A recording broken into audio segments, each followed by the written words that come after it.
Você sabe o que é internet? Não? Bom, então você é um idiota. Lamento lhe dizer, perguntar isso. Você usa a internet todos os dias da sua vida. Você está usando ela agora para assistir esse vídeo. Você deveria saber como ela funciona. Porque tem muitas pessoas, imagina, que ganham dinheiro com a internet. Então, o que é a internet, afinal de contas? Você precisa saber disso. Para te explicar isso, eu vou ter que explicar primeiro como o teu computador funciona. E para isso nós vamos ter que voltar bem no básico. Pensa que a gente precisa, com a cabeça lá de antigamente, pensa que a gente precisa melhorar a nossa capacidade de fazer contas matemáticas, de obter respostas para problemas complexos que a gente demora. Muitas vezes a gente acaba demorando, faz umas contas de mais, menos vezes, enfim, mas isso a gente consegue fazer de uma forma certa, assim, de uma forma rápida. Só que imagina que se a gente conseguisse, de alguma forma, fazer isso mais rápido. E a gente erra. Tipo assim, a gente vai lá na prova, faz uma conta de vezes e erra. Poxa, estamos sujeitos a erro. E se a gente fizesse algo que não está sujeito a erro? Pois bem, seria uma idealização muito boa. Para isso que o computador foi criado, basicamente para ser uma calculadora. Como que funciona então? Imagina que você vai ter um monte de metal, plástico e vidro e você precisa fazer isso, fazer contas.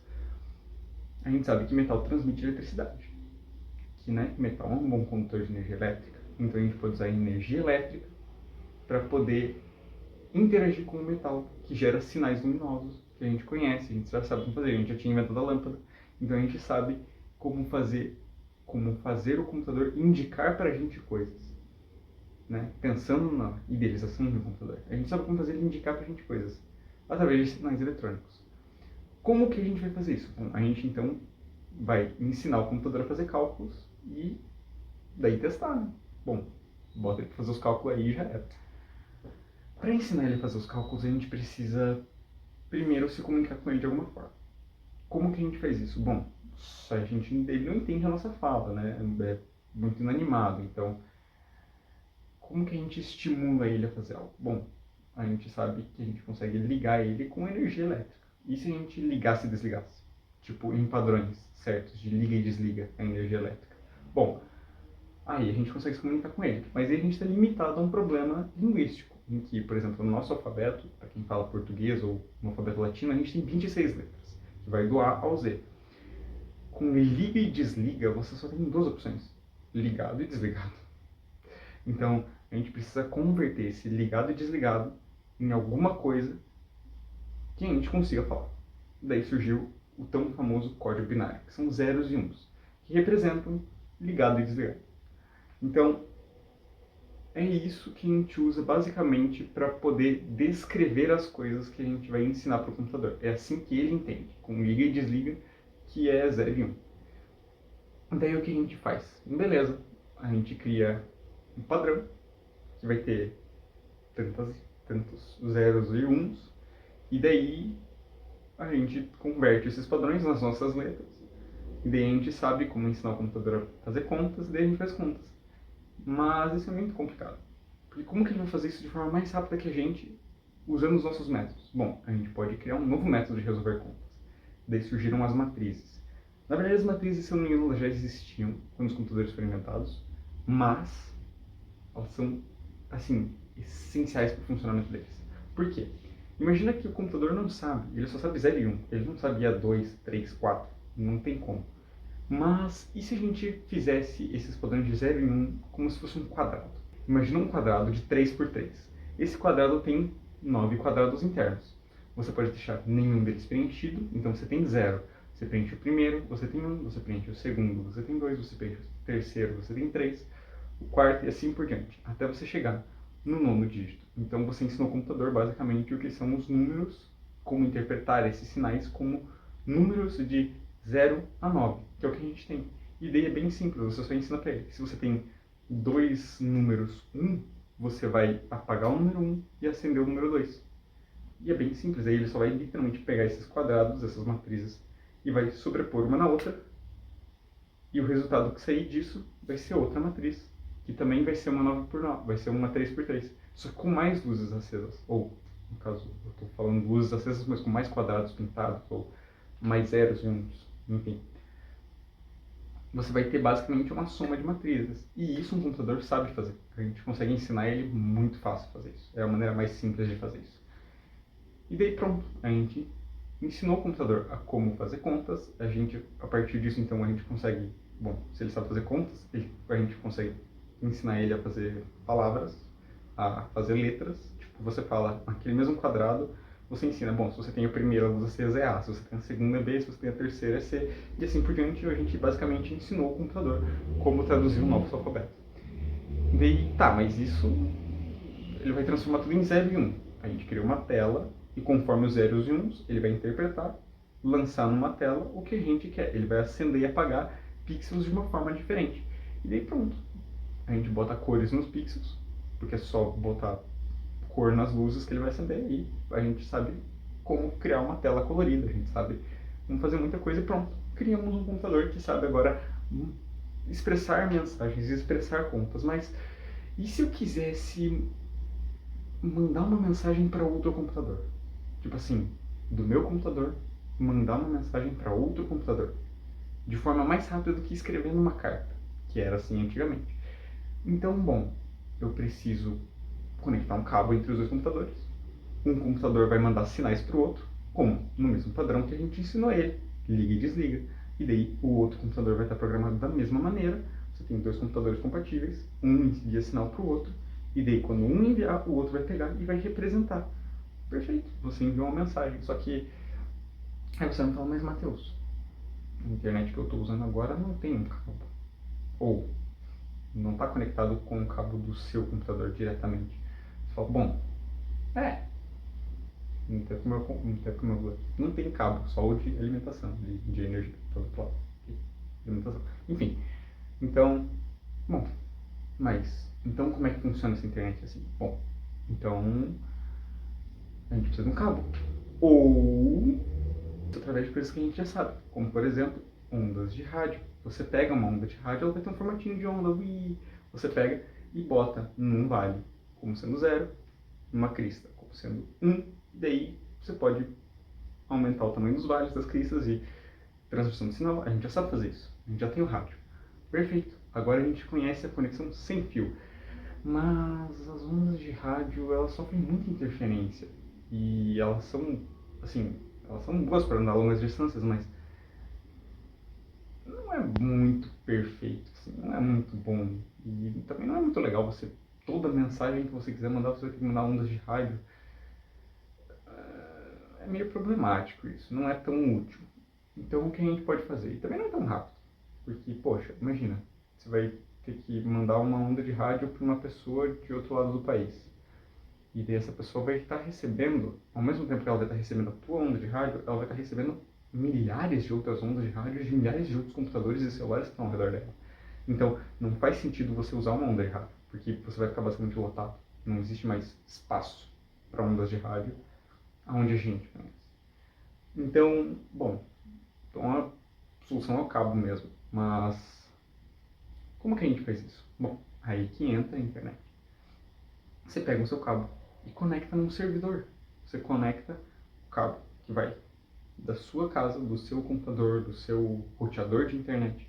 Você vai pegar esse cabo e conectar numa central de um prédio, por exemplo. E essa central de um prédio vai estar conectada com outro cabo a uma central de uma cidade, que vai estar conectado a uma central de um estado, que vai estar conectado à central do país, que vai estar conectado à central do mundo inteiro. Onde é a central do mundo inteiro? Na verdade, existem alguns pontos ao redor do mundo que a gente não sabe bem a localização, pelo menos eu não sei direito, não é uma localização assim bem pública, bem, né? Porque é onde está toda a internet.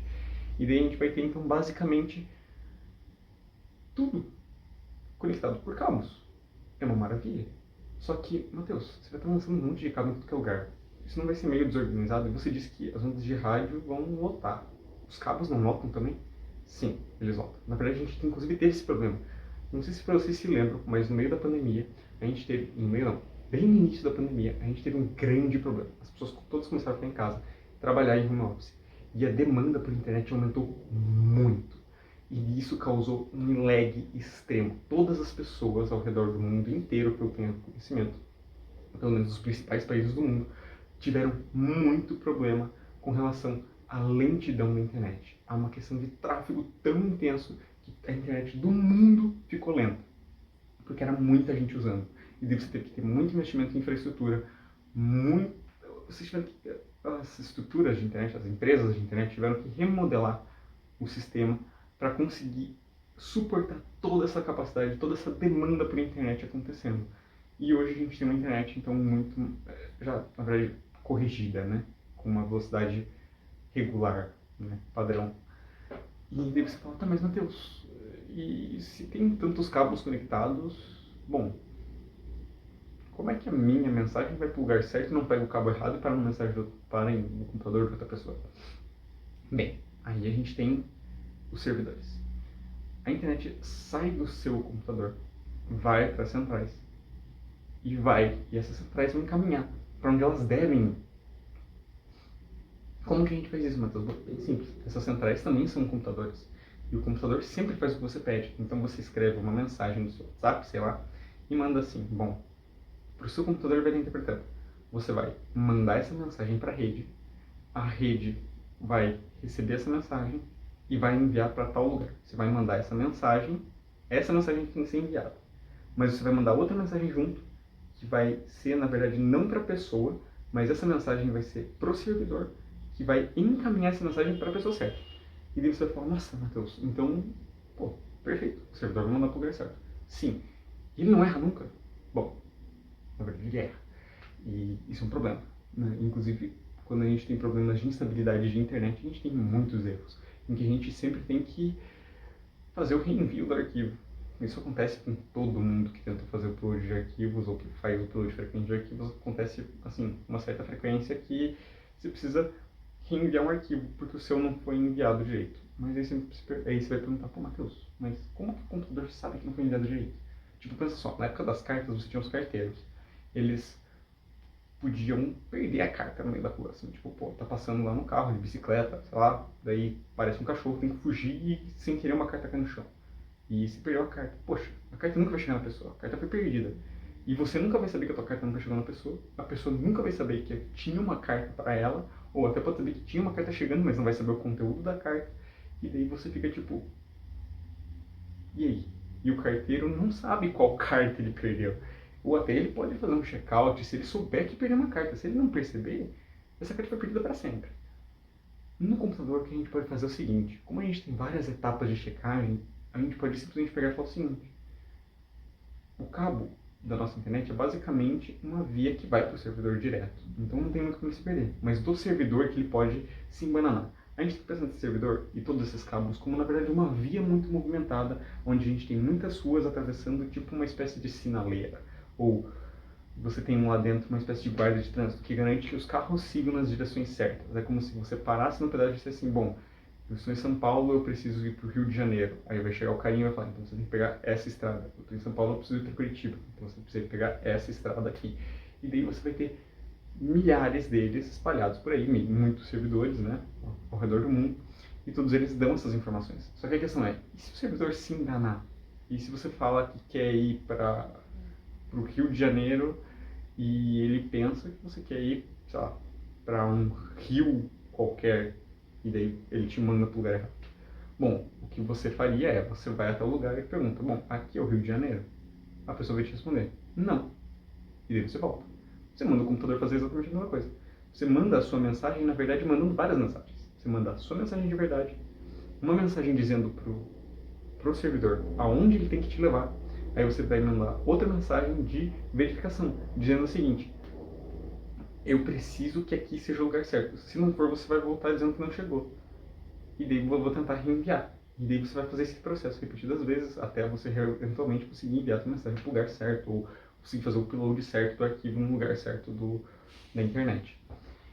Então você tem esse esquema em que, na verdade, o que você vai fazer são várias etapas de checagem. E daí, por exemplo, no WhatsApp a gente tem aqueles risquinhos, né, aqueles tracinhos que dizem, bom, a mensagem não foi enviada porque você não tem internet, a mensagem não foi enviada porque teve um erro na internet, a mensagem foi enviada, a mensagem foi recebida e a mensagem foi lida.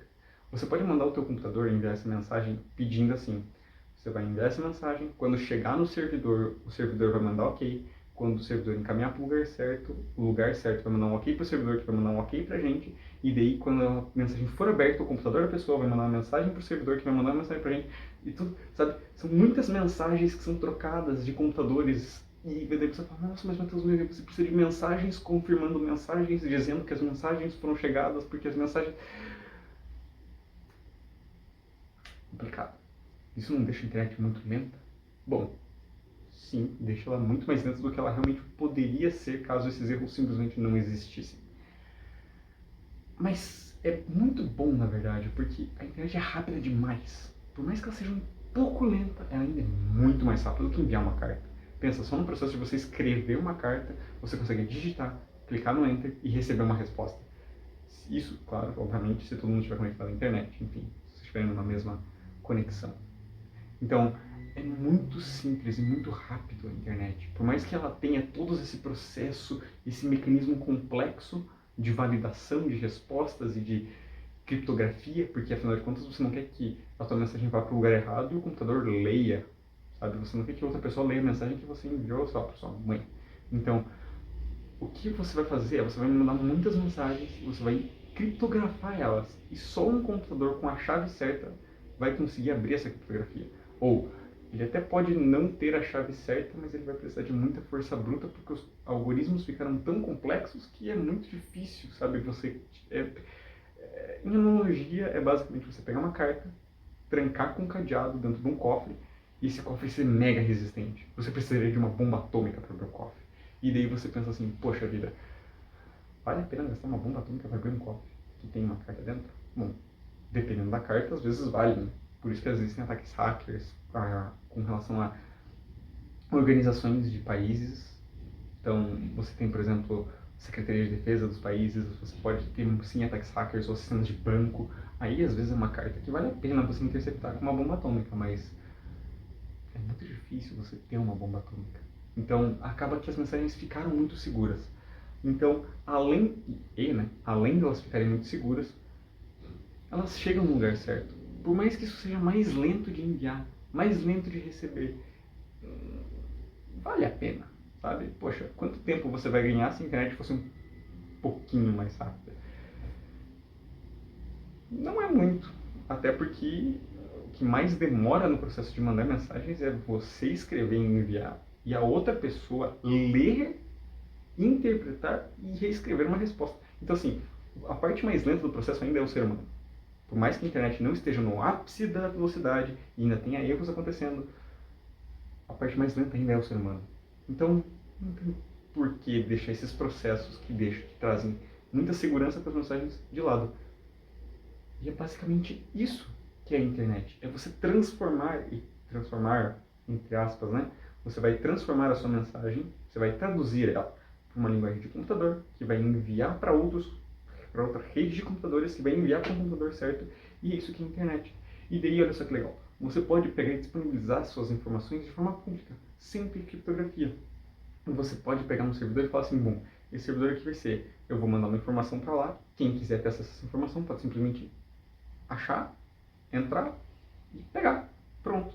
Você cria um sistema de navegação interno, é tipo um shopping. Você cria um mega sistema de shopping e fala assim, bom, quem quiser pegar aqui, entra no shopping, pega o que quer e vai embora.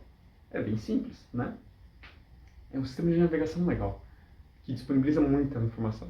É isso que é o Google, o YouTube. É assim que você consegue acesso a todas essas informações nas barras de pesquisa da internet. Nossa! Então você consegue mandar mensagem para as outras pessoas, você consegue que outras pessoas mandem mensagens públicas. Não para um destinatário específico, mas para todo mundo que queira ver a mensagem. Sim, é isso que é esse vídeo. E daí você fala, nossa, mas então a gente não tem como guardar informações na internet? Sim, é exatamente isso que é a nuvem que a gente popularmente se refere. A gente fala que vai fazer um upload de um arquivo para o Drive, vai fazer um upload de uma foto para o Google Fotos, e isso daí você pode apagar do seu celular e ela vai estar salva no Google Fotos, porque ela vai estar salva na nuvem. Na verdade, de nuvem não tem nada, né? Porque até agora eu te provei e te mostrei que a internet ela é bem física, são servidores, são computadores aqui na Terra. Então, o que é essa nuvem? Bom, exatamente a mesma coisa. Você vai ter um computador que vai estar conectado a uma sequência de cabos. Só que não é um computador desse. É um mega. São fileiras de computadores. É um barracão. São barracões gigantescos. São com muito computador, muita informação. E lá você vai ter muito espaço.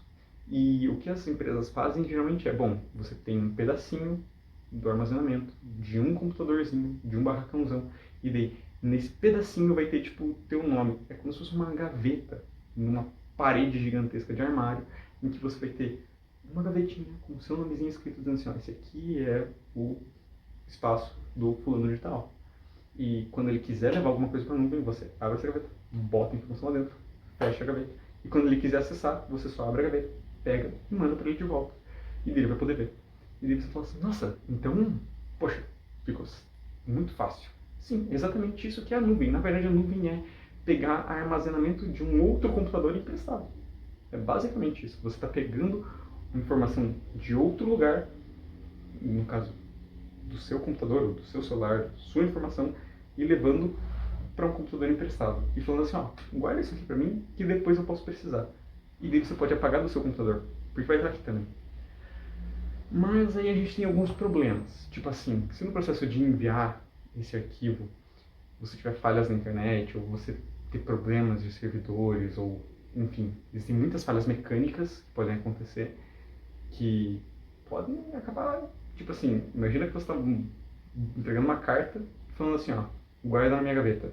No meio do processo de pegar a carta e guardar na gaveta, o carteiro tropeça e rasga a carta sem querer. Bom, ele vai, mesmo assim, pegar a carta rasgada e pôr dentro da gaveta. Você fala, nossa, mas tá, o cara acabou com a carta. Sim. E daí você vai olhar, tá, mas o meu computador consegue pegar a carta de novo, voltar e abrir e ler, né? Não. Porque como é que você ensina o teu computador que aquela carta tá rasgada?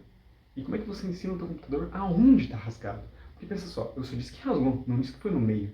Pode ter sido uma quininha, pode ter sido, sei lá, no final, pode ter rasgado várias vezes. Ela pode ter, sei lá, borrado só, caído água. Você não sabe qual é o tipo de erro que aconteceu naquela carta. E você não sabe aonde pode acontecer e nem quantos desses podem acontecer simultaneamente numa mesma carta. É a mesma coisa com a informação que você vai enviar. Você não sabe aonde o código foi quebrado, você não sabe em qual parte da mensagem que você queria enviar está o problema. E você não sabe como resolver todos os problemas. Então, quando um arquivo é corrompido, geralmente a gente acaba perdendo ele, porque é muito difícil de restaurar. Você precisa ter um computador muito potente, você precisa saber onde você está procurando o erro, você precisa saber como ele aconteceu, se foi uma falha de internet, tipo da sua internet, uma falha no envio, ou se foi uma falha na gravação da informação, porque na verdade o que você está fazendo é, você está dando a carta e falando faz uma cópia. Às vezes é o outro computador que fez uma cópia de uma letra errada, de um código errado. E você precisa saber exatamente aonde está esse erro e como corrigir ele. Aí você fala, pois bem, a gente não tem isso acontecendo constantemente em todos os códigos das cartas, a gente não sabe como impedir que elas cheguem errado, porque, poxa, é meio ruim, né? Se isso pode acontecer de errado na hora de gravar uma informação, pode acontecer de errado na hora de mandar uma informação, mandar uma mensagem no WhatsApp. Sim, isso acontece. Mas esses tipos de erros de mandar informação são mais raros. Quer dizer, não é que eles são mais raros, mas eles são mais solucionáveis. Porque a gente programa eles para eles têm que receber tal tipo de informação com tanto código. E a gente sabe que ele funciona com matrizes. Então a gente pode estabelecer um código em que, poxa, o determinante da matriz tem que ser esse e a gente sabe que ele precisa dessa coisa e a soma das linhas tem que ser essa, a soma das colunas tem que ser essa e se não for é porque provavelmente está errado. Então você manda basicamente o teu código de mensagem e junto um código de validação que vai dizer assim, ó, olha, as operações que você vai fazer nessa ordem tem que dar respectivamente esses valores. E daí o computador fala, opa, então, poxa, tranquilaço, né? Agora eu sei qual é a informação, se ela está certa. Se ela não estiver certa, cara, é só 0 e 1. É muito fácil de identificar, poxa, essa linha aqui, linha no caso, não fiz uma coluna, essa linha aqui, ela está errada. Então, porque deu um 0, deveria dar 1. Aí você olha e fala, poxa, então tem que ter, se ela deu errado aí, se ela deu errado na linha, ela vai ter dado errado também em alguma coluna. Ou você vai ter duas linhas erradas e as colunas todas certas. Então, é muito fácil você identificar aonde vão estar os erros. E daí você pode só, tipo, inverter os valores e falar assim, ó, então esse valor não era aqui, esse valor não era aqui, era assim. E daí você consegue, é fácil, você só tem duas possibilidades mesmo, 0 e 1. Então, se você sabe onde está certo e onde está errado, você consegue só mapear, achar o ponto em que está errado e corrigir, trocar o valor. Não é muito difícil de fazer isso com mensagens criptografadas. A questão é no salvar memórias, no copiar isso. Quando você vai copiar isso, você pode ter muitos problemas. E você até pode mandar, você sempre manda essas mensagens, essas criptografias, mas sempre tem a chance de dar errado. E, por mais que seja pouca, ela existe. Principalmente com arquivos maiores. Quanto maior for o arquivo, de mais internet você vai precisar, mais espaço você vai estar ocupando e mais informação para ser gravada. Então a possibilidade de erro aumenta muito. Quando a gente fala de uma mensagem de WhatsApp, cara, ela tem, sei lá, alguns bytes.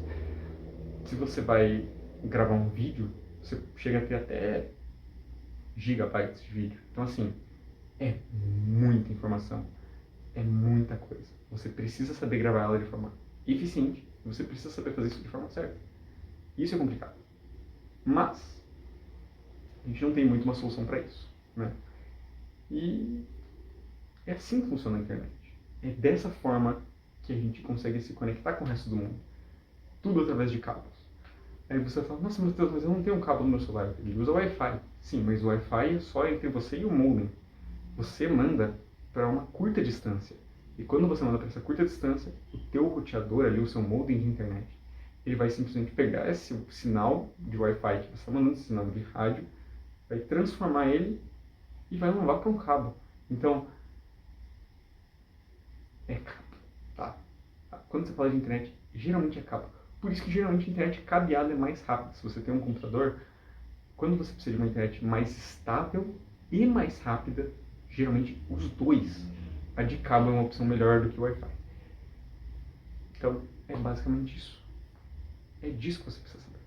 De que a internet nada mais é do que computadores mandando mensagens entre si, tipo, ligando e desligando.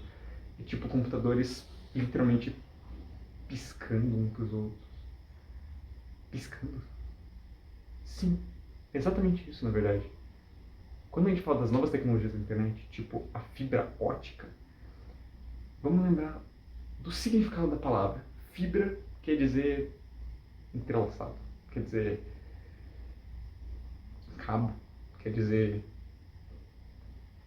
fio, linha, cadeia. Uma fibra são vários fios entrelaçados. Isso é uma fibra. E ótica vem justamente de ótico, de luz, de visão, de luz mesmo. Daí você fala, poxa, então, luz? Como assim? Entrelaçado de luz? Sim, é isso que o cabo é.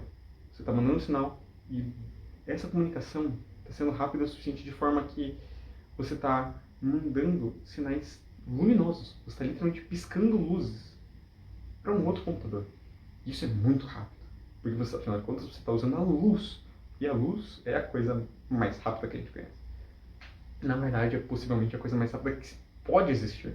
Então, você está literalmente transformando a informação e transmitindo ela pelo meio mais rápido que a gente conhece, a luz, pela fibra ótica. Que legal. Então você está literalmente mandando o teu computador piscar para um outro computador, já que como a gente só tem 0 e 1, a gente pode dizer que, sei lá, 0 é o olho aberto e 1 é o olho fechado, então você pisca e o outro computador entende. É muito fascinante, cara. Você saber que o teu computador está piscando para os outros e por causa disso você está vendo esse vídeo. É muito estranho. Mas funciona. Tá aí, né? Aquelas pessoas que dizem que a piscadinha nunca funciona na balada. Bom, pro seu computador funciona. Bom, e o vídeo era isso. Então, se você gostou, se inscreve, deixa o like, compartilha para aquele teu amigo que não sabe o que é internet e que é um idiota. Porque assim, você está usando a internet para ver esse vídeo, você usa essa internet para mandar mensagem, você vai usar ela para curtir, para compartilhar e para se inscrever. E tudo isso são dados. Tudo isso é o seu computador piscando para o meu computador, piscando para muitos computadores. E, bom, é isso. Te vejo na próxima piscadinha.